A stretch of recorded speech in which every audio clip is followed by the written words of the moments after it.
Hello everyone. So today I wanted to make a video on my options plays, right? So a lot of you barely even know what options are.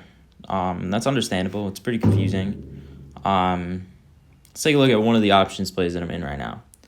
So this is Palantir Technologies, okay? So I got in a while ago, I think like right here, something like that. And I said, hey, I think it's going to hit 27 by December. And luckily, it is skyrocketed. And it is on track to hit that in just like a week or two. It's went up to 24. So if it keeps going up, we're going to make some good money. We're already up 58% on this. But regardless, what options actually are. So you can see right here, I have 7 contracts.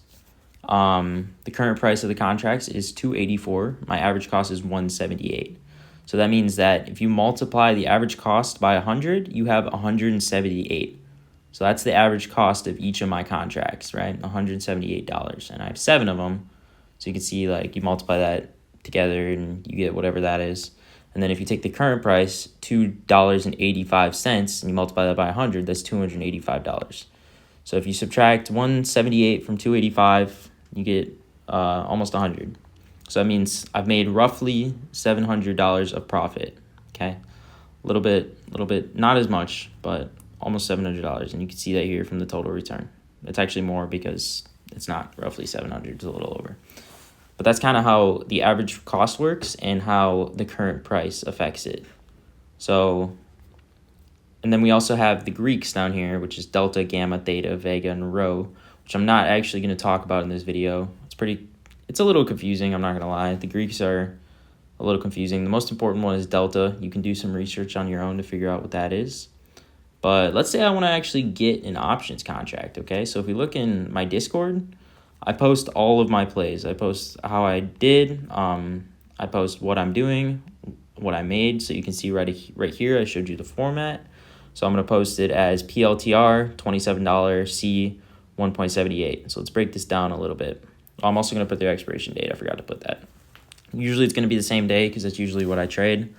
But so PLTR is the ticker symbol. So we go over here and go to the search bar, put in PLTR. We have Palantir Technologies. Now we click trade options. So you click the little trade button, and then instead of buy, you click trade options. And then at the top here, you can set it to the expiration date that you want to set it as. Now, since today is the 6th, soonest I can set it as is June 7th. So my expiration date will be tomorrow. So that means that after tomorrow ends, these contracts will either expire in the money or expire worthless. And the closer it gets to my target, the more money I make. And the further it gets, the less money I make, or I lose money. So the PLTR is the ticker symbol. $27 is the strike price. So if we go over to here, you can see $27 is the strike price. Okay. So we're gonna look at that strike price, and then let's say we want the average cost to be $1.78. So we actually set it out to, I think we set it out to like December or something. Yep, right here. So you can see the average cost that I bought it for. If I click buy, this limit price is what I bought it for. So if we want to buy it at the same price as me, we would put in 1.78. If it's not at that price, then it'll wait till it gets to that price before it buys it. If it's cheaper, then you want to buy it right there, right? Because that means that when it goes up, you're going to make more money than me. Obviously, it's not going to go back down to that because that was a long time ago, so we're not going to be looking to get in this play. But let's look at something that we actually did today. So my first one that I put out was QQQ, so we can type in QQQ, click on it, and since I put a P, we're going to look for puts. So that means that we click trade options, and now we're not looking for the long calls, we're looking for the long puts. So we click the little put, and then we can click, so I put expiration today at a 462 strike price. So we would click the 462, and then we'd buy it and then I bought it at 71 cents, right? It went up a lot, and I made a lot of money, and now it's back down to almost nothing because the day's almost over. And as the day goes on, you usually make less money. That's why all my trading typically happens within the first 2 hours of the market open. But let's say we want to buy it at the same price that I bought it for. So I bought it at 0.71. So you just put in 0.71, or if it's cheaper, so we'd leave it at 26 cents if we were going to get in shortly after me. But I wouldn't get in this late because you missed out on the entire play. Just accept that if it's within 5 minutes of me posting it, it's a good idea to look at it. If you're out of the 5 minute period, just wait till the next play. I post 3 or 4 a day.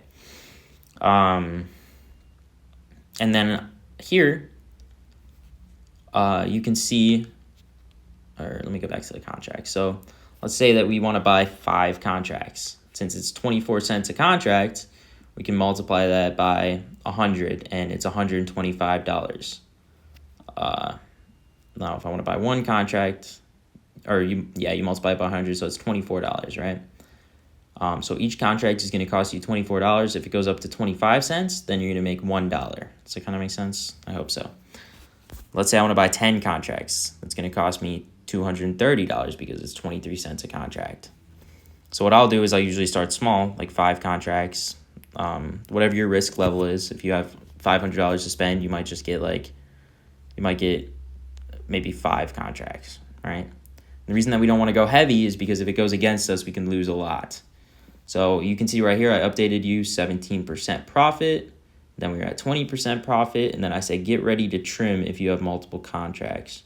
Trimming means if you bought 5 contracts, let's say you bought 5 contracts. So we'll look at one that I'm actively in right now. So we have 7 contracts. So if I click trade, sell, I have 7 contracts. You can see it right there. 7 contracts. Now let's say I want to trim it. So we're going to get rid of 3 contracts because we are now in the money. So we're going to lock those 3 contracts in for $2.86 and sell them. Now it's going to lock in our profit. So if it starts to go against us, that profit that we locked in is going to make up for those losses rather than us losing on all of the contracts. And then, so that's what trimming is. And then I was up 35%, up 40%, up 50%. And then as soon as we were up 55%, I was like, sell now, get out. Because if we're up that much, you might as well just take the profit because you don't know if it's going to start to turn against you. So I decided at 55%, I took an educated guess, and I said, hey, it's time to get out. So we made 55% on that. If you want to get in this Discord, by the way, link is in my YouTube. Just go ahead and click it, join. I post all these plays every day. You can literally follow them if you want to. I don't recommend it. I can't because I'm not a financial advisor, but you do what you want. So I had the chat messed up, so people actually missed that first play, unfortunately. And then I did another QQQ put, and we were up 20%, up 30%. Up 35%. And then I told everyone to sell. So we were up 35% on that play. And then we rode QQQ to the upside, and we went in calls. I told enter small because it's already shot up. We're not sure if it's going to go further. And then we were up 20% right away. We were only up 15%, and then it started getting scary. So as soon as it dropped below what my contract was, I started adding more. And if I add more, that'll bring my average cost of the contract down. So my average cost of each contract is going to be cheaper, meaning that it doesn't have to go as high for me to start being in the profit again. So I told them that I added more. Now I had told them what my new average cost was. And then I told them to be careful. It was starting to go against us. We could see the downtrend right here. And then I told everyone to sell now as soon as we got a quick spike to the upside. I saw that hit that resistance level, and we sold, and most of us made a profit. I'm not sure if anybody actually followed this play. Nobody said anything. But I made a profit, and we walked away good. The reason that we did make a profit is because I averaged down as it dropped, and when it went up, we were able to make some money. So that's pretty much how you follow these plays. It's not ridiculously hard. If you have less than $500 of buying power, you might want to consider not getting into this. because it's going to be hard for you to average down or scale out or whatever you want to do as from a risk management perspective, because it might just be gambling if you only buy one contract and sell one contract. So I would consider not doing any of this until you have $500. And don't put all of your money into one play, because you're going to lose it eventually. Even if you win 3 times in a row, even if you win 4 times in a row, you're going to lose it eventually. I haven't really had a losing day in quite a while. You can see like every day, market opens, spikes up, spikes up, spikes up, spikes up. And then I lost a little bit that day, but I still ended up in like $600 of profit. And then today we made another $1,500. So $1,400, I guess. But we've been making consistently between $1,000 and $1,500 every single day. So if you want to follow these plays, you can go ahead, just see what I'm doing, learn from it, figure it out, ask questions. This isn't a huge community yet, so I can pretty much respond to all of you guys. So go ahead and ask me questions, learn from it. I'm going to keep making YouTube videos like these. Anyways, I will see you in the next one. Peace out, guys.